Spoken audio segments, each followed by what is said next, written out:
ዛሬ ዕብራውያን መልእክት ምዕራፍ 6ን አብረን እናጠናለን። መጽሐፍ ቅዱስ የያዛችሁ ሰዎች ከኔ ጋር አብራችሁ የዕብራውያን መልእክት ምዕራፍ 6 ከቁጥር 1 ጀምሮ እስከ 20 ያለውን ለማንበብ ለእግዚአብሔር ቃል ክብር ቆመን እንዘጋጃለን።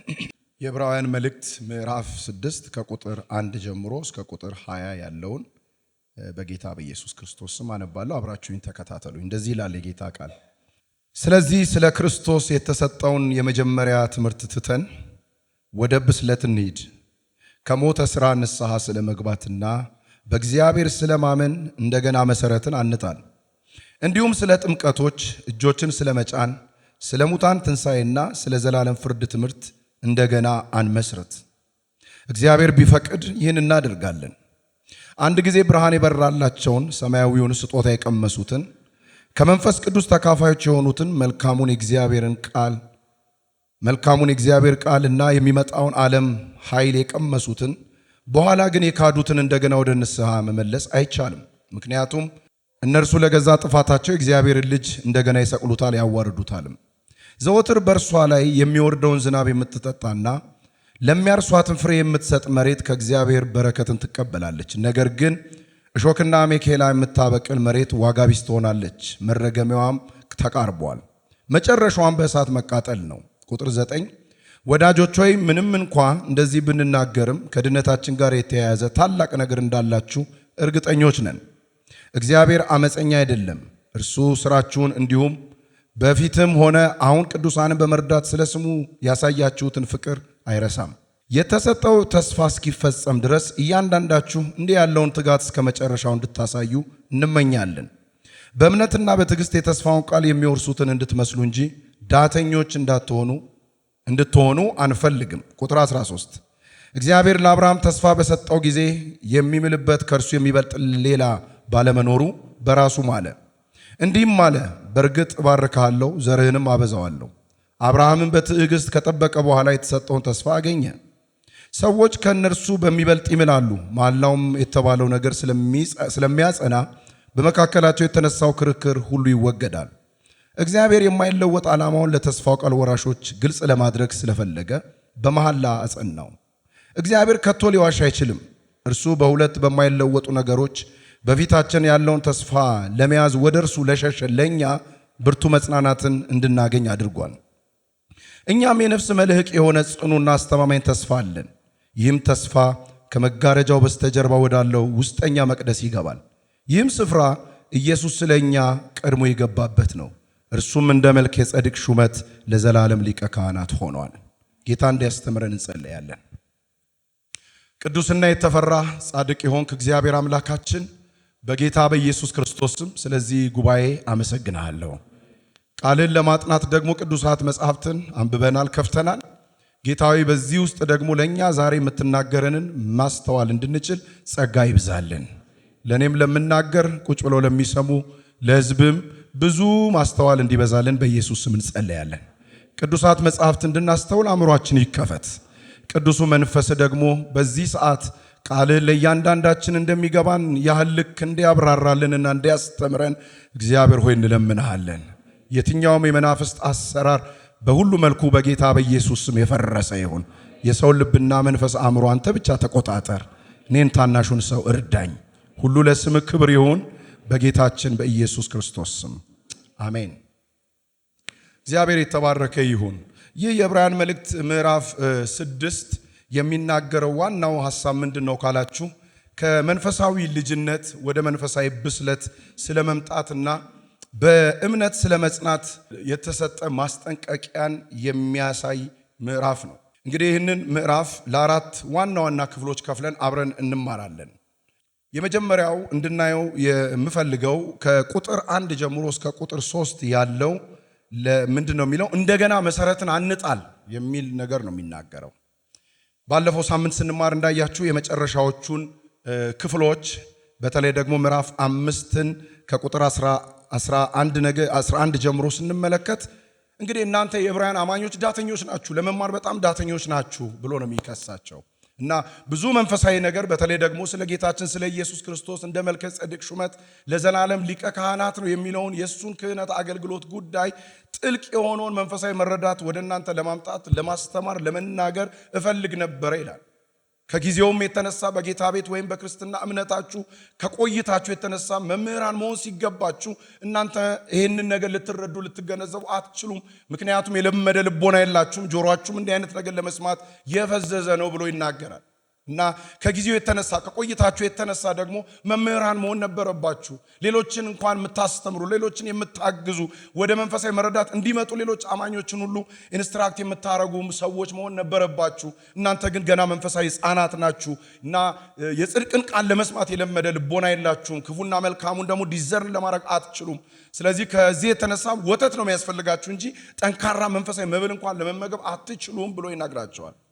እና የልጅነት ወቅት ላይ ደግሞ ወተት ሁሉ ጊዜ መጋት ያለ ነገር ነው። ግን እንዲህ አይነት ሰው ደግሞ የጽድቅን ቃል የማወቅ ልቦና የለውም፣ ወይም ደግሞ እንዲህ አይነት ኤክስፒሪየንስ የሌለው ሰው ነው የሆናችሁት ይላል። ስለዚህ ሳምንት መንፈሳዊ ሕፃንነትን ፍጹም ከህይወታችሁ አስወግዱ። ይሄ ነገር እናንተን ይዟችኋል፣ ዳተኛ አርጓችኋል፣ እንዳትማሩ፣ ዕውቀት እንዳታውቁ፣ ጥልቅ የሆነ አንደርስታንዲንግ ውስጥ እንዳትገቡ፣ መንፈሳዊ ሕይወታችሁ ላይ እዛው እንድትሆኑ ያደረጋችሁ ነገር አለና ባካችሁ ይህን ነገር አስቡበት ብሎ ይናገራል። በምዕራፍ 6 ላይ ደግሞ አሁን እንደነገርኳችሁ እንደገና መሰረት አንጣል ወይም ደግሞ እንደገና መሰረት መጣል አያስፈልገንም ይላል። እና ይሄ ነገር ምንድነው ካላችሁ ቁጥር 1 ላይ እንደዚህ ይላል፣ ስለ ክርስቶስ የተሰጠውን የመጀመሪያውን ትምህርት ትተን ወደ ብስለት እንሂድ ነው የሚለው። አሁንም ይሄ የዕብራውያን ጸሐፊ የዕብራውያን አማኞችን እንደገና የእድገት ወይም የመንፈሳዊ ብስለት ጥሪን ነው የሚያቀርብላቸው። ስለዚህ እንተው ይላቸዋል። የሆነ ነገር ትተን እንሂድ ይላቸዋል። በእርግጥ ስለ ክርስቶስ የተነገረው የመጀመሪያውን ነገር ትተን ሲል ይህንን አስተምሮ ቀልብሰ ነው ወይም ደግሞ ከዚህ አስተምሮ ውጪ አፈንግጠን ማለቱ ሳይሆን መሰረታዊ የሆኑ ኤሌመንተሪ የሆኑ መንፈሳዊ ነገሮችን እየጣልን እንለፍና ደግሞ ሪች ወደሆነ ጥልቅ ወደሆነ ወደ መንፈሳዊ ብስለት ፎርዋርድ እናርግ ወይም ደግሞ ሙቭ እናርግ እያለን የሚያነሳሳቸው። መጀመሪያ ላይ የነበረው የመጀመሪያ ትምህርት ወይም ደግሞ መሰረታዊ የሆኑ ፋውንዴሽናል የሆኑ ትምህርቶችን ተምረናል፣ መሰረት ጥለናል። ከዚህ በፊት በነበረን ቆይታ ብዙ መንፈሳዊ መሰረቶችን አድርገናል። አሁንም እንደገና ተመልሰን መሰረት ልንጥል አይገባም ይላል። ታዲያ አሁን የሚገባው ይላል የአሁኑ ጊዜ ወደፊት የመሄድ ጊዜ ነው የሚናገረው። ከጊዜው የተነሳ አስተማሪዎች መሆን ይገባቸዋል አለና የአሁኑ ጊዜ ለእናንተ ከመጀመሪያው አስተምሮ ወደ ላቅ ወዳለው ወደ ጥልቅ ወደ ሆነው መረዳት ውስጥ ደግሞ እንድትመጡ መንፈሳዊ ብስለት ውስጥ እንድትገቡ የሚገባበት ጊዜ ነውና ጊዜው የማደግ ጊዜ ነው። ጊዜው የመምሰል ጊዜ ነው። ጊዜው ማቹር የማድረግ ጊዜ ነው ብሎ ኢንቫይት ያደርጋቸዋል። እና በዚህ ክፍል ላይ እንደምትመለከቱት እንግዲህ ለመንፈሳዊ ሰዎች መጀመሪያ የክርስቶስ የመጀመሪያ ትምህርት ብሎ የሚያነሳቸው ትምህርቶች አሉ። አይታችሁ ከሆነ ወደ 6 አካባቢ የሚደርሱ የዚህ የዕብራውያን ጸሐፊ የሚናገረው እነዚህን ትምህርቶች ይዘረዝራቸዋል። ለምሳሌ አይታችሁ ከሆነ ከሞተ ስራ ንስሐ ስለመግባት ይሄ መጀመሪያ የሚሰጥ የመጀመሪያ ትምህርት ፋውንዴሽናል ክላስ ነው ይላቸዋል። ንስሐ፣ በእግዚአብሔር ስለማመን እምነት የጻፋችሁ ነው አይደል? ስለ ጥምቀቶች ይላል። እንግዲህ ስለ ጥምቀት አይደለም የሚለው ስለ ጥምቀቶች ነው የሚለው። እነዚህ ጥምቀቶች ምንድናችሁ ብላችሁ ከማነበባችሁ መጽሐፍ ቅዱስ ላይ ብዙ ጥምቀቶች እንዳሉ ታውቃላችሁ። እንግዲህ ወደ 7 አካባቢ ጥምቀቶች አሉ። ለምሳሌ የመጥምቁ ዮሐንስ ጥምቀት አለ። ከሙሴ ጋር እስራኤል ሕዝብ የተባበሩት ጥምቀት አለ። የጌታችን ኢየሱስ ክርስቶስ ጥምቀት አለ። የክርስቶስ ስለ መከራ የተቀበለው ጥምቀት አለ። እንደገናም ደግሞ የውሃ የንስሐ የውሃ ጥምቀት አለ። የመንፈስ ቅዱስ ጥምቀት አለ። እና እነዚህን የመሳሰሉ የጥምቀት ትምህርቶችን መማር እንደገና አያስፈልገን። መሰረታዊ ትምህርቶች ናቸው እነዚህ። እና ወደ ሌላ ሌቭል ደግሞ እደጉ ብሎ ይናገራል። አራተኛው እጅ ስለመጫን። እጅ መጫን እንግዲህ ታውቃላችሁ፣ ለበረከት እጅ መጫን አለ፣ ለሹመት፣ ለፈውስ፣ ለተለያየ ምክንያት እጅ መጫን አለ። ስለዚህ ስለ እጅ መጫኖች ትምህርት ይላል። ስለ ሙታን ትንሣኤ፣ የትንሣኤ አካል ስለመልበስ፣ ስለ ዘላለም ፍርድ፣ ጌታ ሲመጣ ደግሞ ስለሚከናወኑ ፍርዶች፣ ስለ እነዚህ መሰረታዊ ትምህርቶች እየተማርን እንደገና መሰረትን መጣል ለኛ አያስፈልገንም። ስለዚህ ወደ መንፈሳዊ ብስለት እደጉ የሚል ጥሪ ነው የሚያመጣው። እግዚአብሔር ለዘላለም የተባረከ ይሁን። ስለዚህ እንደግ የሚል ጥሪ ነው የምናየው። እንደገና መሰረትን ልንጥል አይገባም ነው የሚለው። ወደ መጀመሪያ መሰረቶች አንመለስ ነው የሚለው። ስለዚህ ይሄ የዕብራውያን ጸሐፊ ለነዚህ አማኞች ሊነግራቸው የፈለገው ጥልቅ ነገር አለ፣ ወይም ደግሞ እነዚህ አማኞች እንዲገቡበት እንዲደርሱበት የፈለገው መንፈሳዊ ደረጃ አለ።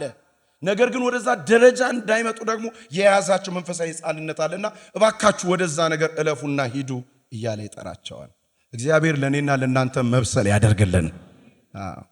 ከዚህ የተነሳ ይሄ የመጀመሪያ ትምህርት ብስለት የሚያመጡ ትምህርቶችን ወደ መማር እንሂድ እያለ ይጠራቸዋል። ምክንያቱም እነዚህ መሰረታዊ ትምህርቶች መሰረቶች ፋውንዴሽኖች ናቸው እንጂ ህንፃው አይደሉም። ስለዚህ መሰረት ተጥሏል። አሁን ደግሞ ወደ ምን እንሂድ? ወደ ህንጸት እንሂድ። ህንፃው እየተገነባ ታስታውሳላችሁ። በአንደኛ ቆሮንቶስ ምዕራፍ 3 ላይ እናንተ የእግዚአብሔር ህንፃዎች ናችሁ ይላል። ቤተክርስቲያን የእግዚአብሔር ህንፃ ናት። ስለዚህ በየዕለቱ እየተገነባች ቢውልድ አፕ እየተደረገች ኤፌሶን ምዕራፍ 4 ቁጥር 11 ጀምሮ ስታዩ ስጦታዎች እንኳን የተሰጡበት ዓላማ አካሉን ምን ለማድረግ ነው ይላል? ለማነጽ ነው።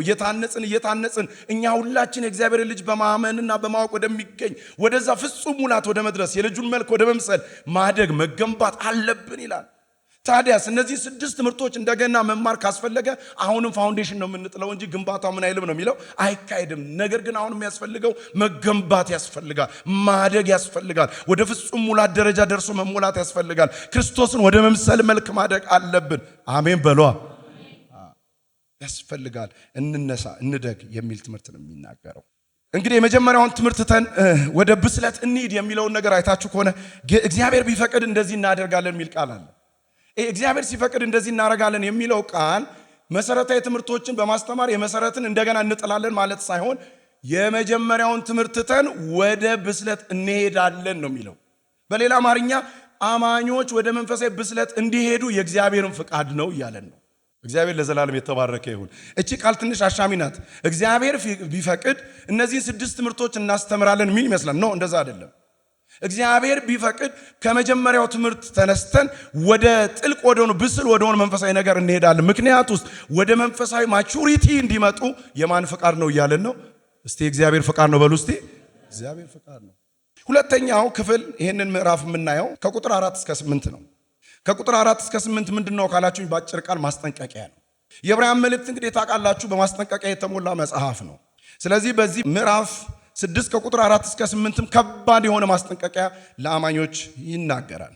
ይሄ ማስጠንቀቂያ ምንድነው ካላችሁ መውደቅን በተመለከተ ወይም ደግሞ ባክ ስለማድረግ ነው የሚያነሳው። የዕብራውያን አማኞች ወደ ኋላ የመመለስን እንደገናም ደግሞ ከዚህ የተስፋ የመጉደልን መንገድ ወደ ኋላ መመለስን ነገር እየዳዳቸውና እየናፈቁ እየፈለጉ ነው ያሉት። ስለዚህ የዚህ ዕብራውያን መልእክት ጸሐፊ ኖ ይላል፣ ወደ ኋላ እንዳትሄዱ። ምክንያቱም ባክ ማድረግ መውደቅ ከዚህ ህይወት መጉደል የሚያመጣው ኪሳራ አለ። ኪሳራ ብቻ ሳይሆን ጉዳትም አለው ነው የሚላቸው። ስለዚህ አደራችሁን እያለ ያስጠነቀቃቸዋል። በእርግጥ ከዚህ ከቁጥር 4 እስከ 8 ያለው ላይ ብዙ የስነ መለኮት ሰዎች ክርክር ያካሂዳሉ። ማለትም እነዚህ ሰዎች እነማን ናቸው የሚለውን 3 አቅጣጫ ያዩታል። አንዳንዶች ለአማኞች ነው ብለው ይላሉ። አንዳንዶች ወደ ኋላ ለተመለሱ አማኞች ነው ይላሉ። አንዳንዶች ለማያምኑ ሰዎች ነው ይላሉ። ነገር ግን ለአማኞች እንደሆነ የሚያስረግጥ ነገር አለ። ወደ ኋላ እንዳይመለሱ አማኞችን ለማስጠንቀቅ የተጻፈ እንደሆነ ግን በደንብ ኮንቴክስቱን ጠብቀን ከመረመር ነው ከዕብራውያንም ኮንቴክስት አንጻር ስንመለከተው ይህን እናገኛለን። ምክንያቱም የዕብራውያን መልእክት የተጻፈው ለማን ነው? ለአማኞች ነው። ምን አይነት አማኞች? ዕብራውያን አማኞች ናቸው፣ ጂውሽ አማኞች ናቸው። እነዚህ አማኞች ምን አይነት ሁኔታ ውስጥ ነበሩ? በጊዜው ከሚገጥማቸው መከራና አይደለ ፈተና የተነሳ ከክርስትና እምነት ወዴት ሊያፈገፍጉ እያሉ ያሉ ናቸው። ወደ መጀመሪያው ይሁዲነት እምነት እየሄዱ ያሉ ሰዎች ናቸው። ስለዚህ እነዚህ ሰዎች ባክ እንዳያደርጉ ነው የሚያስጠነቀቃቸው፣ እንዳትወድቁ ይላቸዋል። እግዚአብሔር ለዘላለም የተባረከ ይሁን እና ምን ይላቸዋል ካላችሁ እዚህ ክፍል ላይ እንደሚናገረው አንድ ጊዜ ብርሃን የበራላቸው ሰዎች ይላል። አያችሁ፣ ለማያምኑ ሰዎች እንደሆነ የሚያሳየን አንድ ጊዜ ብርሃን የበራላቸው ይላል። አማኞች የበራላቸው ብርሃን የለም። አንድ ጊዜ ብርሃን የበራላቸው። ሁለተኛው ሰማያዊውን ስጦታ የቀመሱ ቴስት ያደረጉ። ሶስተኛው ከመንፈስ ቅዱስ ተካፋዮች የሆኑ። አራተኛው መልካሙን የእግዚአብሔርን ቃልና የሚመጣውን ዓለም ኃይል የቀመሱ ሰዎች። እነዚህ ሰዎች ወደ ኋላ ቢያፈገፍጉ ወይም ደግሞ ቢክዱ ክህደት። ይሄ ክፍል በኃጢአት ስለመውደቅ ሳይሆን የሚያወራው በእውቀት ወይም ደግሞ በዓላማ ዴሊብሬትሊ እውነትን ስለመካድ ነው የሚያወራው። አስተውሉ የእግዚአብሔር ቤተሰቦች፣ በኃጢአት የወደቁ ክርስቲያኖች በንስሐ እንዲመለሱ መጽሐፍ ቅዱስ ያስተምራል። እውነት ውሸት፣ እውነት ዴሊብሬትሊ ግን የእውነትን መንገድ አጣሞ ለሚክዱ ግን ይላል ክፍሉ ይናገረውን አይታችኋል። ለሚክዱ ግን ምን አይቻልም ነው የሚለው ቁጥር 6 በኋላ ግን የካዱትን እንደገና ወደ ንስሐ መመለስ አይቻልም ነው የሚለው። ኢንቴንሽናል ለሚክዱ ዴሊብሬትሊ ለሚክዱ ሰዎች ግን በንስሐ እንኳን ለመመለስ ምን አይቻልም፣ አይቻልም የሚለው ቃል በደንብ አስምሩበት። ኢትስ ዲፊካልት እያለን አይደለም፣ ኢትስ ቻሌንጅ እያለን አይደለም። ኢምፖሲብል የሚል ቃል ነው የተጠቀመው። አይቻልም። ምን አይነት ብርሃን የበራላቸው ሰዎች፣ የእግዚአብሔርን ቃል የቀመሱ ሰዎች፣ ሰማያዊ ስጦታ የቀመሱ ሰዎች፣ የሚመጣውን ዓለም ኃይል ኤክስፒሪየንስ ያደረጉ ሰዎች ዴሊበሬትሊ ቢክዱ እነሱን በንስሐ መመለስ ኢምፖሲብል አይቻልም ነው የሚለው። ስለዚህ ወደ ኋላ እንዳትሉ፣ ባክ እንዳታደርጉ፣ ከዚህ እውነት እንዳታፈገፍጉ፣ ቀምሳችሁ ቴስት አድርጋችሁ ቼክ ካረጋችሁ በኋላ ኢንጆይ ካረጋችሁበት በኋላ ኤክስፒሪየንስ ካረጋችሁበት በኋላ መከራውና ስደቱ ሲመጣ ኖ ብላችሁ አትካዱት እያለን ያስጠነቃቸው። ለምን በንስሐ ለመመለስ እንኳን ኢምፖሲብል አይቻልም። እግዚአብሔር ለዘላለም የተባረከ ይሁን። ይህ ክፍል ያው ታውቃላችሁ ድነት ይጠፋል አይጠፋም የሚል ክርክር ይነሳበታል። ክፍሉ ግን ስለሱ አወራ። ለክፍሉ ታማኝ መሆን አለብን። ክፍሉስ ድነት ይጠፋል ወይንስ አይጠፋም የሚል ነገር አንስቷል አላነሳም። ያለው ስለ ክህደት ነው። ሚክር ሰው ደግሞ የሚሆነውን ነግሮናል። ይሰማል ማወራው ነገር። ስለዚህ ለኛ የተሰጠን ማስጠንቀቂያ አትካዱ የሚል ነው። እንዳትክዱ ይላል። ጌታ ለዘላለም የተባረከ ይሁን። ስለዚህ ሰው ሆን ብሎ ሊክድ ይችላል። ይሄ መካድ የሚለውን ቃል ጌታችን ኢየሱስ ክርስቶስ በጌታችን በኢየሱስ ክርስቶስ የበራላቸውን ብርሃን በአደባባይ መካድ፣ መስደብ፣ ማንቋሸሽ፣ ማቃለል ከዛም ያለፈ ነገር ያመጣል። ለገዛ ጥፋታቸው ኢየሱስን ለራሳቸው በየቀኑ ይሰቅሉታል፣ ያዋርዱታልም ይላል። ስለዚህ ነገርየው ትንሽ በጣም በእውቀት የሚደረግ ነገር ነው። በተደራጀ መልኩ የሚደረግ ነገር ነው። ኒው ኢየሱስ ክርስቶስ የዘላለም ሕይወት ሰጪ ሊቀ ካህንና መካከለኛ እንደሆነ ያውቃሉ። ነገር ግን በአደባባይ ይሳደቡታል። እንደዚህ አይነት ሰዎች ደግሞ በንስሐ እንኳን ለመመለስ ምንድን ነው የሚለው? አይቻልም። እስቲ ጉባኤ ጮክ ብሎ ከኔ ጋር አይቻልም ይበል እስቲ። አይቻልም፣ አይቻልም። ለምን? ምክንያቱ ምንድን ነው? ለምንድን ነው ካላችሁት እነዚህ ሰዎች ለገዛ ጥፋታቸው የእግዚአብሔር ልጅ እንደገና ይሰቅሉታል፣ በአደባባይ ያዋርዱታል። ስለዚህ ለነዚህ ሰዎች እንደገና በንስሐ መመለስ ኢምፖሲብል ነው። ስለዚህ ባካችሁ ወደ ኋላ አትሂዱ። አውቃችኋል እኮ እናንተ ብርሃን በርቶላችኋል። ከሰማይ ተካፈላችሁት ነገር አለ። የመንፈስ ቅዱስን ነገር ተካፍላችኋል። የሚመጣውን ዓለም ኃይል ተካፍላችኋል። ወደዚህ ጥልቅ ነገር ደርሳችኋል። ምዕራፍ 12 ላይም ደርሳችኋል ይላችኋል። እዛ ከደረሳችሁ በኋላ በዓላማ ደግሞ አትግደሉ ባካችሁ። እንዲህ አይነት ውድቀት እንደገና መመለስ እንኳን እድል የለውም ነው የሚላቸው። አቤቱ እግዚአብሔር እኔና እናንተን ከዚህ ይጠብቀን። ስለዚህ እንደዚህ አይነት ሰዎች ሆን ብለው የመስቀሉን ስራ የሚክዱ ሰዎች ከፍርድ አመልጡም ነው የሚለን። ይህን ጉዳይ በዕብራውያን መልእክት ምዕራፍ 10 ቁጥር 26 ላይ ሄዳችሁ አሁን ማየት ትችላላችሁ። ዕብራውያን መልእክት ምዕራፍ 10 ቁጥር 26 ላይ ይህንኑ ነው የሚናገረው። ያዳናቸውን አይደል ጸጋ ደሙን የሚያክፋፉ የእግዚአብሔር ልጅ የሚረግጡ እንዲህ አይነት ሰዎች ፍርድ ይጠብቃቸዋል። በሌላ አማርኛ እያለ ያለው ምንድን ነው? ደህንነታችሁ አይቅለልባችሁ። የእግዚአብሔር ልጅ ጌታ ኢየሱስ ክርስቶስ ስለናንተ እንደ መልከጼዴቅ ሹመት ለዘላለም ክህነት ተቀብሎ ተሹሞ ስለናንተ አሁን በዛ መቅደስ እያገለገለ ነው ያለው። ስለዚህ ከሱ ዞር አትበሉ፣ ከሱ እንዳትወድቁ ተጠንቀቁ ነው የሚላቸው። እግዚአብሔር ለዘላለም የተባረከ ይሁን። ከዛ በኋላ ወረድ ብሎ ምሳሌ ያነሳል። ባክስ ለማድረግ ምሳሌ ያነሳል። ምን አይነት ምሳሌ? ስለ መሬት ነው የሚሰጠው ምሳሌ። ግን ሁለት አይነት መሬት ይላል። ይኸውላችሁ እንዲህ ነው እኮ ነገሩ ይላል። ፍሬ የምትሰጥ መሬት የምትባላለች፣ ዘወትር በእርሷ ላይ የሚወርደውን ዝናብ የምትጠጣ፣ ለሚያርሷትም ደግሞ ምንም የምትሰጥ ፍሬ የምትሰጥ እንዲህ አይነት መሬት ከእግዚአብሔር ዘንድ ምንን ትቀበላለች? በረከትን ትቀበላለች። አለች ደግሞ እሾክና አሜኬላ የምታበቅል መሬት፣ በእርሷ ላይ ዝናብ ይዘንባል፣ ነገር ግን እሾክና አሜኬላን ውጤት የምትሰጠው። እንዲህ አይነት መሬትስ ከእግዚአብሔር እርግማን ይጠብቃታል። አይታችሁ ከሆነ ዋጋ ቢስ ትሆናለች፣ መረገሚያዋ ተቃርቧል፣ መጨረሻዋ ምንድን ነው ይለናል? መቃጠል። ታዲያስ ብርሃን ከበራላቸው በኋላ ዴሊበሬትሊ የሚክዱ ሰዎች መጨረሻቸው ልክ እንደዚች እሾክና አሜኬላ እንዳበቀለችው መሬት ፍርድና መቃጠል ነው ይላል። ተጠንቀቁ ይላል። ሶስተኛ የምዕራፍ 6 ሶስተኛው ክፍል ለአራት ነው የከፈልነው። ሶስተኛውን ነው የምናየው ከቁጥር 9 እስከ 12 ነው። መጽሐፍ ቅዱስ ከኔ ጋር እያያችሁ ተከታተሉ። ሶስተኛው ማበረታታት ነው ወይም ማበረታቻ ነው የሚሰጣቸው። አንደኛው እንደገና መሰረትን አንጣል ነው የሚለው። ሁለተኛው ማስጠንቀቂያ ነው። ሶስተኛው ደግሞ ማበረታቻ ነው። ኢንካሬጅ ያደርጋቸዋል። አይታችሁት ከሆነ ምንም እንኳን ከላይ በተናገረው ልክ ማለትም ከባድ የሆነ ማስጠንቀቂያ በመስጠት ቢጽፍላቸውም መለስ ብሎ ደግሞ ከድነታቸው ጋር በተገናኘ ስላላቸው ታላቅ ነገር በእርግጠኝነት በመናገር ደግሞ ያበረታታቸዋል። እንዲህ የሚጠብቃቸው ሰዎች አሉ። ግን ደግሞ እናንተን ስንመለከታችሁ ምንም እንኳን በመንፈሳዊ ሕፃንነት ውስጥ ብትሆኑ ጥልቅ ወደሆነ መንፈሳዊ ብስለት እንኳን ባደርሱም እንዳትወድቁ እንዳትቀሩ ባካችሁ ይላቸውና ግን ደግሞ እናንተ እኮ በእናንተ መካከል ታላቅ ስራ አለ፣ የመዳን ነገር። በሱ ደግሞ እርግጠኞች ነን። የደህንነት እርግጠኝነት ደግሞ እናንተ ላይ አለ ይላል። ክብር ለጌታ ይሁን። ስለዚህ ከድነታቸው ጋር በተገናኘ ስላላቸው ታላቅ ነገር በእርግጠኝነት ይነግራቸዋል። በመካከላቸው ያለውን የፍቅር ስራ ማለት ቁጥር 10 ላይ ታያችኋል። ቅዱሳንን ስለምታገለግሉና ስላገለገላችሁና አሁንም ስለምታገለግሏቸው የፍቅር ስራ ነው። አሜን። ይሄን ብቻ አይደለም። ሁለተኛው ደግሞ ለስሙ ያሳያችሁት ፍቅር ይላል። እነዚህ ሁለት ነገሮች ምን ያሳያሉ? ምን? ቅዱሳንን ማገልገል፣ እንደገና ደግሞ ለጌታ ስም ፍቅር ማሳየት የመዳናቸው ምስክርነት ናቸው። ዳግም እንደተወለዱ ማረጋገጫዎች ናቸው። እናንተን ስናያችሁ የብርሃን አማኞች ምንም እንኳን ስፒሪቹዋሊ ኢንፋንት ብትሆኑም ሕፃናት ብትሆኑም ግን ደግሞ እናንተ ጋር ያየነው ነገር አለ። ሁለት ነገር። ምን? የፍቅር ስራ አይተናል።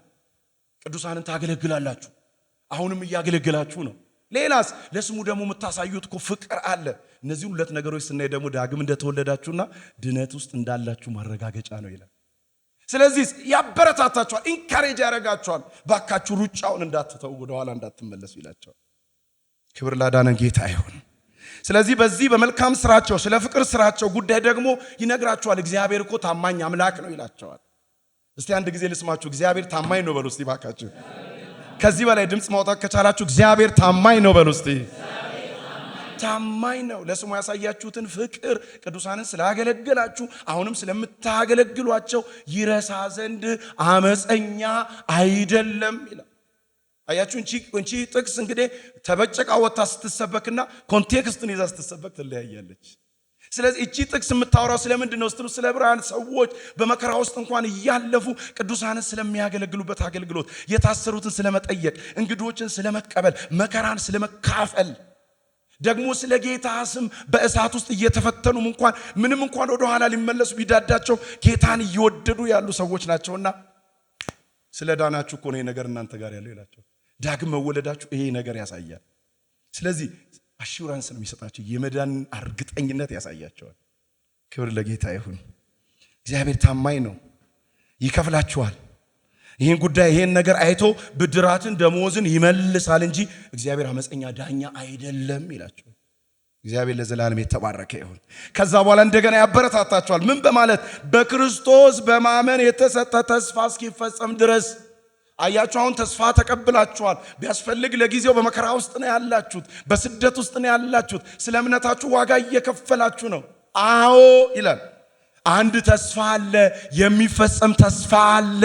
ያ ተስፋ እስከሚፈጸም ድረስ እያንዳንዱ እንዲህ ያለውን ትጋት ማለትም ቅዱሳንን ማገልገልና ለስሙ የሚያሳየውን ፍቅር እስከ መጨረሻው ያሳይ።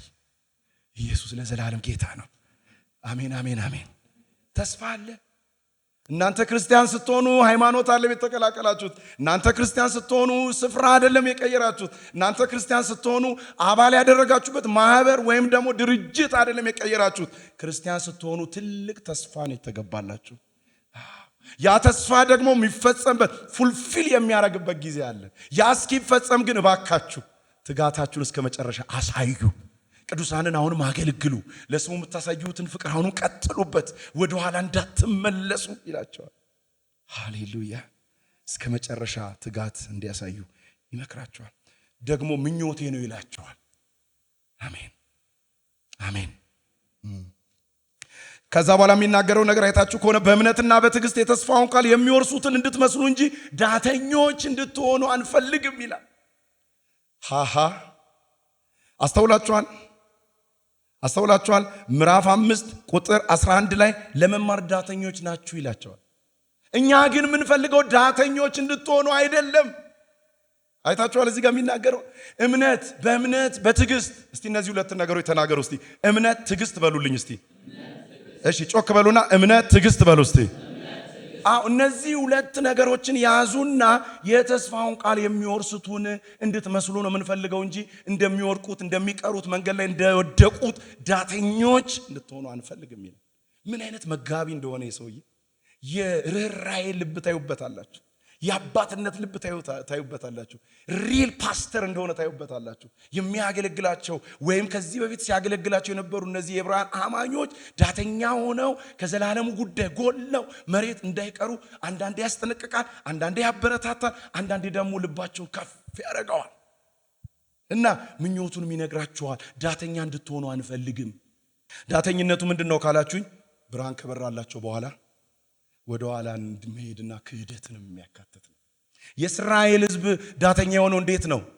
ካለማመኑና ከጥርጣሬው የተነሳ እያጉረመረመ በምድረ በዳ እንደወደቀና የተስፋይቱ ምድር ጋር እንዳልገባ እናንተም እንዲሁ መንገድ ላይ እንዳትቀሩ ዳተኞች እንዳትሆኑ። ስለዚህ ወገኖች ወይ ተስፋውን ቃል ለመውረስ 3 ነገር ያስፈልጋል ነው የሚለን። ይሄ ሰውዬ በጣም ኢምፖርታንት ፕሪንሲፕልስ ነው በዚህ ላይ የምናገኘው። 3 ነገር። ተስፋው ቃል ምንድነው ስንል ያው የተስፋ ቃል ይገባቸዋል። የብሉይ ኪዳን አማኞች ተስፋው ቃል ምን ነበረ ካላችሁ ወተትና ማር የምታፈርሰውን የተስፋይቱ ምድር ከነዓንን መውረስ ነበረ። የአዲስ ኪዳን አማኞች ተስፋ ቃል የተባለው ምንድነው? በጌታችን በኢየሱስ ክርስቶስ ወደ ዘላለሙ ወደዛ ወደሚመጣው ዓለም መግባት ነው። ታዲያ ይህንን የተስፋ ቃል ለመውረስ 3 ነገር ያስፈልጋል። አንደኛው ትጋት ያስፈልጋል። ሁለተኛው እምነት፣ ሶስተኛው ደግሞ ትዕግስት ነው። በተለይ በትዕግስት ላይ ኤምፋሳይዝ ያደርጋል ጸሐፊው። እባካችሁ ታገሱ ይላል። መከራውን ታገሱ፣ እሳቱን ታገሱ፣ ፈተናውን ታገሱ፣ ንብረታችሁን ቢዘርፉባችሁ ታገሱ፣ ቤታችሁን ቢያቃጥሉባችሁ ታገሱ፣ በእስር ቤት ለእስር ቤት ቢያንከራቷችሁ ታገሱ። ትዕግስት በእምነትና በትዕግስት ነው የሚወርሱትን የተስፋውን ቃል የሚወርሱትን የምትመስሉት ነው የሚለው። አሜን አሜን አሜን። እስቲ ልስማችሁ አሜን በሏ። ጌታ ይባረክ። ጌታ ይባረክ። አራተኛው የምዕራፍ 6 አራተኛው ከቁጥር 13 እስከ 20 ነው የመጨረሻው። ከቁጥር 13 እስከ 20 የሚነግረን ምንድነው ካላችሁ ማረጋገጫ ነው። አንደኛው አንጓ እንደገና መሰረትን አንጣል ነው። ሁለተኛው አንጓ ማስጠንቀቂያ ነው። ሶስተኛው አንጓ ማበረታቻ ነው። አራተኛው ማረጋገጫ ነው። ያረጋግጥላችኋል። ምን ያረጋግጥላችኋል? የተስፋው ቃል እርግጠኝነትን ነው የሚሰጣቸው። የተስፋውን ቃል ለመውረስ ትዕግስትና እምነት ያስፈልገናል አለና ግን እኮ የተስፋው ቃል ራሱ ደግሞ እርግጠኛ እንድንሆን የሚያስፈልግ ነገር ነው። እርግጠኞች ሁኑ በተስፋው ቃል ይላቸዋል። እግዚአብሔር ለዘላለም የተባረከ ይሁን። ለዚህም ደግሞ ምሳሌ ያደርግና ማንን ያነሳዋል? አባታችንን አብርሃምን ያመጣዋል። እግዚአብሔር በሰጠው የተስፋ ቃል ታማኝና እንደሚፈጽመው እርግጠኞች እንዲሆኑ ያበረታታቸዋል። አብርሃምን በምሳሌነት ያነሳል። ምን ይለናል ስለ አብርሃም? እግዚአብሔር ለአብርሃም ምን ሰጠው ይለናል? ተስፋ ሰጠው። ዘፍጥረት ምዕራፍ 12 ከአባት ቤት ከዘመዶች ቤት ከሀገር ውጣ፣ ሕዝብ አረጋለሁ፣ እንደ ምድር አሸዋ እንደ ሰማይ ከዋክብት አበዛለሁ ብሎ እግዚአብሔር ተስፋ ሰጠው። ስምን አገነዋለሁ፣ ካንተ በሚወጣ ዘር የዓለም ነገዶች ሁሉ ይባረካሉ ብሎ እግዚአብሔር ምን ሰጠው? ተስፋ። እስቲ ጮክ በሉና ተስፋ በሉ እስቲ። ተስፋ ሰጠው። እባርካለሁ ዘርህንም አበዛዋለሁ ብሎ ተስፋ ሰጠው። ተስፋውንም ደግሞ እንደሚፈጽም እግዚአብሔር በራሱ ማለለት ይለናል። አስተውሉ። ተስፋውንም እንደሚፈጽም በራሱ ማለለት። ዘፍጥረት ምዕራፍ 15 ላይ ታስታውሳላችሁ። እንስሳ እንዲታረድ በሁለት ወገን እንዲከፈል አብርሃምና እግዚአብሔር እጅ ለእጅ ተያይዘው በዛ አልፈው ምሎለት በስሙ ምሎለት የነገርኩን እፈጽምልሃለሁ አበዛሃለሁ ብሎ መሐላውን ለመፈጸም የሄደበትን የሰው ስርዓት እናያለን። ስለዚህ እንደዚህ ይላል፣ እግዚአብሔር ከሱ የሚበልጥ ስላልተገኘ፣ ምክንያቱም ሰው የሚምለው ከሱ በሚበልጥ ነው ይላል የዕብራውያን ጸሐፊ። እውነት ነው ውሸት ነው? እውነት ነው። ሰው የሚምለው በማን ነው? ከእርሱ በሚበልጥ ሰው ነው የሚምለው። እግዚአብሔር ግን ከእርሱ የሚበልጥ ስለሌለ በራሱ ማለ። ዋው! አያችሁ፣ አንደኛ እግዚአብሔር በሰው ስርዓት ወርዶ መሐላ የሚባል ስርዓት መፈጸሙን ልዩ ያደርገዋል። እሱ እኮ በአንድ ጊዜ በሁሉ ስፍራ የሚገኝ እጅግ ምጡቅ አምላክ ነው። ግን ደግሞ መንደር መጣና በአብርሃም ልክ ራሱን አደረገና ማለለት። ሲምልለት ደግሞ ከእርሱ የሚበልጥ ስላልተገኘ በራሱ ማለለት። የተስፋውን ቃል ሰጥቻለሁ እፈጽማለሁ እያለው ነው። አሜን አሜን አሜን። እግዚአብሔር ለዘላለም ይባረክ። ሶስተኛው የሚነግረን እግዚአብሔር ለአብርሃም ተስፋ ሰጠው፣ እንደሚፈጽመው በራሱ ማለለት። ሶስተኛው አብርሃምን በትዕግስት ከጠበቀ በኋላ የተሰጠውን ተስፋ አገኘ ነው የሚለን። የተሰጠውን ተስፋ አገኘ። የተሰጠውን ተስፋ አገኘ። ምን ምትል ቃል ገብታለች ግን? ትዕግስት። አስምሩባት። የተስፋውን ቃል መውረስ የሚቻለው በትጋት በእምነትና በትዕግስት ነው። ለዚህ ማሳያ ማን ነው? አብርሃም ነው።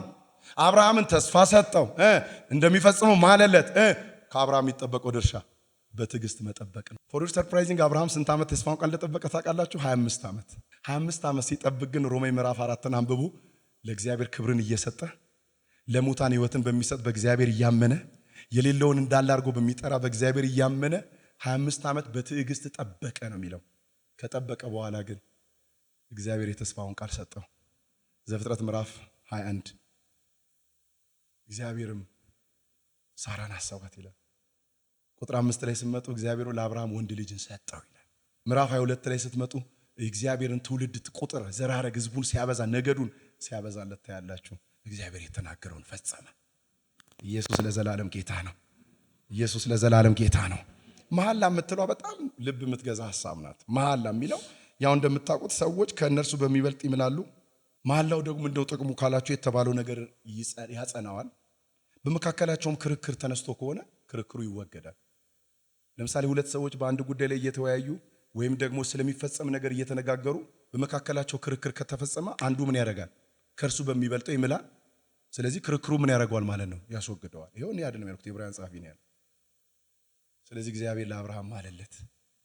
ክብር ለጌታ ይሁን፣ ክብር ለጌታ ይሁን። እግዚአብሔር የማይለወጥ ዓላማውን ለተስፋው ቃል ወራሾች ይላል። አይታችሁታል መጽሐፍ ቅዱሱ ላይ እግዚአብሔር የማይለወጥ ዓላማውን ለተስፋ ቃል ወራሾች። እንግዲህ አብርሃም ጋር ማቆም አልፈለገም። አብርሃምን ለምሳሌነት ነው ያነሳው። የእኛን የአዲስ ኪዳን ሰዎችን ደግሞ መሐላ የተስፋው ቃል እንዴት እንደጸና ሊያረጋግጥልን ነው ይፈልገው። እግዚአብሔር የማይለወጥ ዓላማውን ለተስፋ ቃል ወራሾች ግልጽ ለማድረግ ስለፈለገ በመሐላ አጸናው ነው የሚለን። ምክንያቱ ስትሉ እግዚአብሔር ከቶ ሊዋሽ አይችልም። በተስፋው ቃል ላይ እርግጠኞች የምንሆነው ነው። ለምንድን ነው? አንደኛው እግዚአብሔር ታማኝ ነው። ሁለተኛው እግዚአብሔር አመፀኛ አይደለም። ሶስተኛ እግዚአብሔር ከቶ ሊዋሽ አይችልም። እነዚህ የእግዚአብሔር ጉልህ ባህሪያቶች ናቸው፣ ማንነቶቹ ናቸው።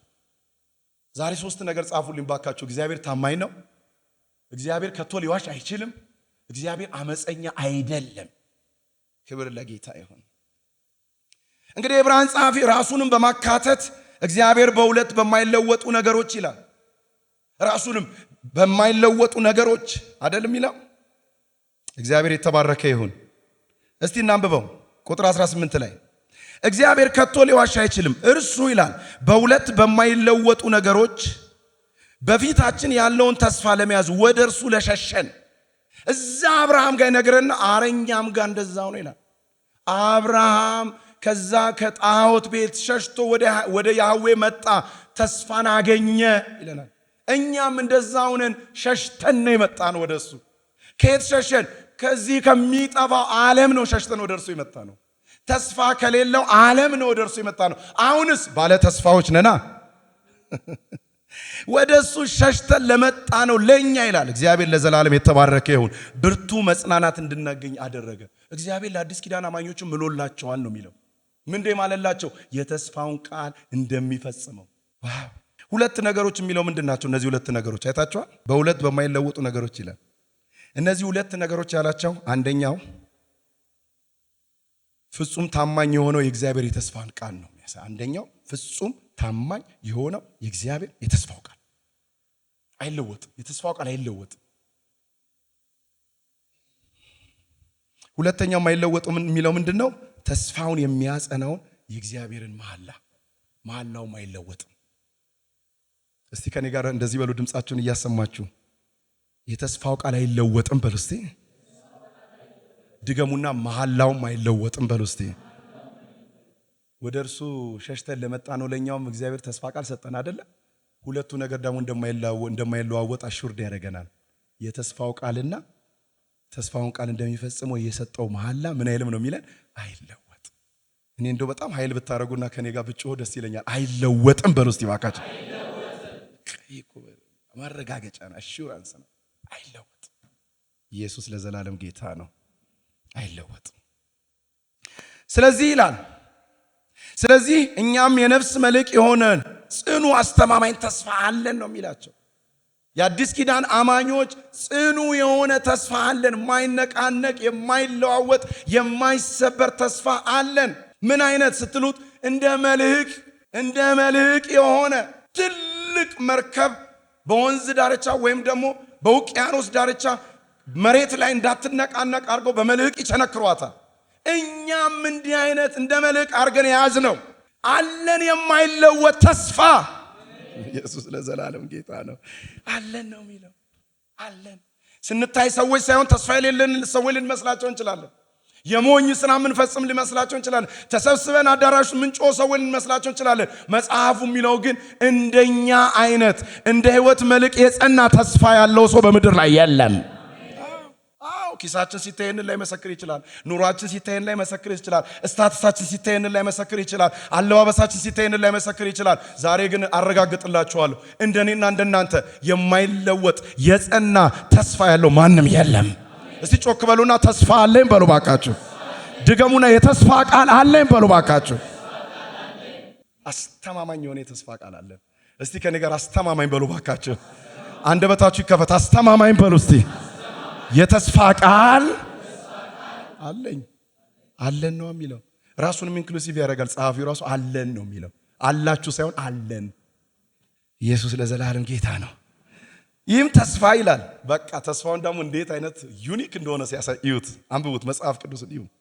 ይህም ተስፋ ይላል ከመጋረጃው በስተጀርባ ወዳለው ውስጠኛ መቅደስ ይገባል። ይህ ተስፋ ውጪ አይደለም፣ ከመጋረጃ ጀርባ ባለው መቅደስ ይገባል። ዋው! የት ነው ይህ ስፍራ ብላችሁ ሲጠይቁ ይህም ስፍራ ይላል። አይታችሁታል? ሰሞኑን ስናጠና የነበረው ስፍራ ነው። ይህም ስፍራ ኢየሱስ ስለኛ ቀድሞ የገባበት ቦታ ነው። የቱ ጋር ካላችሁ ዕብራውያን ምዕራፍ 4 ቁጥር 16 ወደ ሰማያት በሰማያት ያረገ ታላቅ ሊቀ ካህናት አለን። የኛ ሊቀ ካህናት ኢየሱስ የገባው የት ነው ካላችሁኝ፣ ከመጋረጃው ጀርባ ማለትም በሰማይ በኩል ቀዶ ነው ሄደው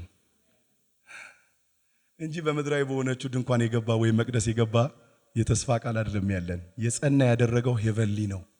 ምድራዊ ሳይሆን ሰማያዊ ነው። ጊዜያዊ ሳይሆን ዘላለማዊ ነው። መሬታዊ ሳይሆን እላያዊ ነው። እንዴት ስትሉት በቃ እዚህ ጋር ያረጋግጥላችኋል። ይሄ እኮ የኛ ሊቀ ካህን የገባው ሊቀ ካህናችን እኮ ወደዛ መቅደስ የገባው ሊቀ ካህናችን እኮ እንደ መልከ ጼዴቅ ሹመት ለዘላለም ካህን ሆኗል። ምን ማለት እንደሆነ ታውቃላችሁ? ሊቀ ካህን ብለናል የዛሬ ሳምንት። ከሰው መካከል ተመርጦ በእግዚአብሔር በሆነ ነገር ላይ ሁሉ ስለ ሰው ኃጢአት ይሾማል። ከዛ እስካላችሁ ሰው ስለሆነ ሞት ይይዘዋል። ጊዜያዊ ሊቀ ካህናት ነው። ሲሞት ሌላ ደግሞ ከዛ ከአሮን ፋሚሊ ይተካል። የኛ ግን ሊቀ ካህናት የሚቀያየር እኮ አይደለም። ሞት ይዘው ዘንድ አይችልም። እንደዚህ ነው ግን አሜን የሚባለው። ለዚህ ሞት ሊይዘው አይችልም። ዘላለማዊ ሊቀ ካህናት ነው። እርግጠኞች ሁኑ ነው የሚለው። አሁንም ስለኛ ይታያል። አሁንም ስለኛ ይናገራል። አሁንም ስለኛ አሜን አሜን አሜን። አሁንም ስለኛ ያገለግላል። ዘላለማዊ ሊቀ ካህናት ነው ያለን ነው የሚለው። ማይ ጉድነስ።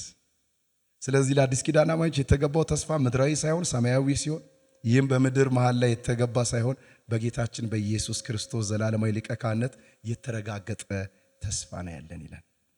ታዲያ ለእኛም እንደሚጠቅመን ካላችሁ ለዚህ ዘመን አማኞች የተወሰነች ነገር ቲፕ ላርጋችሁና ልጨርስ። ታዲያ ከዚህ መልእክት በሕይወታችን መያዝ ያለብን ነገር ምንድነው ካላችሁ፣ አንደኛው መንፈሳዊ ብስለት። መንፈሳዊ ብስለት ቺን ጻፏት። መንፈሳዊ ብስለት ለአማኞች ሁሉ የእግዚአብሔር ፈቃድ ነው። የክርስትና ሕይወት የማደግና የመብሰል ሕይወት እንጂ የመጀመሪያ ደረጃ ላይ መቆየት ወይም መቆም አይደለም። አይ ክርስትና ምንድነው ካላችሁኝ፣ እያደግን የምንሄድበት ሕይወት ነው። እየበሰልን የምንሄድበት ሕይወት ነው እንጂ የመጀመሪያው ስቴጅ ላይ የምንቆምና የምንቆይ መሆን የለብንም። ሶ ሌት አስ ሙቭ ኦን፣ እንለፍ፣ እንሂድ ወደ በሰለ ነገር ነው የሚለው። ስለዚህ የመጀመሪያ ትምህርት ትተን ወደ ብስለት እንድንሄድ መጽሐፍ ቅዱስ ጠራናል። እንብሰል የሚል ነገር ነው የሚያነሳው። አሁንም እጅ መጫን ጋር፣ አሁንም ንስሐ ጋር፣ አሁንም እምነት ጋር፣ ገና እምነቱን በደንብ ካልገባን አሁንም ገና ስለ ጥምቀቶች፣ አሁንም ገና ስለ ዘላለም ፍርድ፣ አሁንም ገና ስለ ሙታን ትንሣኤ ብዥ ብዥ ብዥ ብዥ የሚልብን ከሆነ ገና ነው፣ እሱ መሰረት ነው የሚለው። እንለፍ። ስናድግ ደግሞ እግዚአብሔር ጥልቅ የሆነ ፍጹም የሆነ ነገር ውስጥ ሊያስገባን ይፈልጋል። ማደግ ትፈልጋላችሁ? ዳተኞች አትሁኑ። ለመማር ሁል ጊዜ ከእግዚአብሔር ተማሩ ነው የሚለው። ሁለተኛ ወደ ክህደት እንዳንገባ እኛ የምንጠንቀቅ። አንደኛ ቆሮንቶስ ምዕራፍ 10 ማንም የቆመ ቢመስለው እንዳይወድቅ ምን ይበል ነው የሚለው? ተጠንቀቁ ነው የሚለው። ተጠንቀቁ። መዳናችን እርግጠኝነት አለበት? አዎ የተረጋገጠ ነው። ድነናል።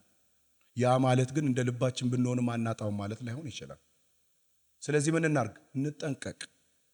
እንጠንቀቅ። ወደ ክህደት በተለይ ደህንነታችንን ሉዝ ልናደርግ የምንችለው ከክህደት ጋር በተገናኘ ነው። ስለዚህ እንዳንክድ ምን እንበል ነው የሚለው? እንጠንቀቅ። ይህ የሚመለከተው ስለ ደካማ አማኝ ሳይሆን ሆን ብለው ስለሚክዱት ከሃጂዎች ነው የሚያወራው። ስለ ኢንቴንሽናል ወይም ዴሊበሬትሊ ወደ መካድ እንዳንገባ። አንዳንድ ጊዜ ህይወት የሚያመጣብን መዘዝና ጣጣ እናቀው። ዛሬ ላይ ሃሌሉያ እንደምንለው ህይወት ሁሌ ሃሌሉያ አይደለም። አንዳንዴ ሌላም ያስብላል። አላሁ አክበር ሊያስብልህ ይችላል። ተጠንቀቅ ነው የሚለው። ተጠንቀቅ። ስለዚህ ምን በል? በደንብ ወቻውት፣ ዙሪያን ተመልከት። መከራ ይመጣም ጽና። ዛሬ እንደምንዘምረው ብቻ ላይሆን ይችላል። ነገ ማንዘምርበት ጊዜ ሊመጣ ይችላል። ስደት ሊመጣ ይችላል። እንዳንክድ እንጠንቀቅ ነው የሚለው። ሶስተኛው ትጋትን እስከ መጨረሻው አሳዩ፣ ትጉ ነው የሚለው። ትጋት ኢምፖርታንት። ክርስትና ማለት የመተኛት ሃይማኖት አይደለም። ብዙ ሰዎች ይመስላቸው እንደዛ ነው። በቃ አርፈናል፣ በአብ ቀኝ ተቀምጠናል ሲባል እኛ ምንም አንተጋው ይመስላቸዋል። እንደሱ አለ። ዲሊጀንት መሆን አለብን፣ መትጋት አለብን። እንዴት ካላችሁ እስከ መጨረሻው የተስፋው ቃል እስኪመጣ እስኪያልቅ እስኪፈጸም ጌታ እስኪመጣና እስኪወስደን ትጋትን እናሳይ። በትዕግስትና በእምነት የተስፋውን ቃል የሚወርሱትን እንጂ ዳተኞች እንዳንሆን ማለት ነው። አራተኛውና የመጨረሻው በተስፋው ቃል እርግጠኞች እንሁን። አሜን። ዕብራውያን መልእክት ምዕራፍ 10 ቁጥር 23 ላይ የተስፋን ቃል የሰጠ እርሱ ምን ያለ ነው ይላል? የታመነ። እርግጠኞች ሁኑ በተስፋው ቃል። ምክንያቱም ይህን የተስፋ ቃል በማጽናት መካከለኛ ሆኖ ስለኛ ሊቀ ካህናት የተደረገው ኢየሱስ ክርስቶስ ጊዜያዊ ሳይሆን እንደ መልከ ጼዴቅ ሹመት ለዘላለም ካህን ስለሆነ በዚህ በክህነት ውስጥ አገልግሎት ውስጥ ስላለ በተስፋው ቃል ላይ እርግጠኞች እንሁን።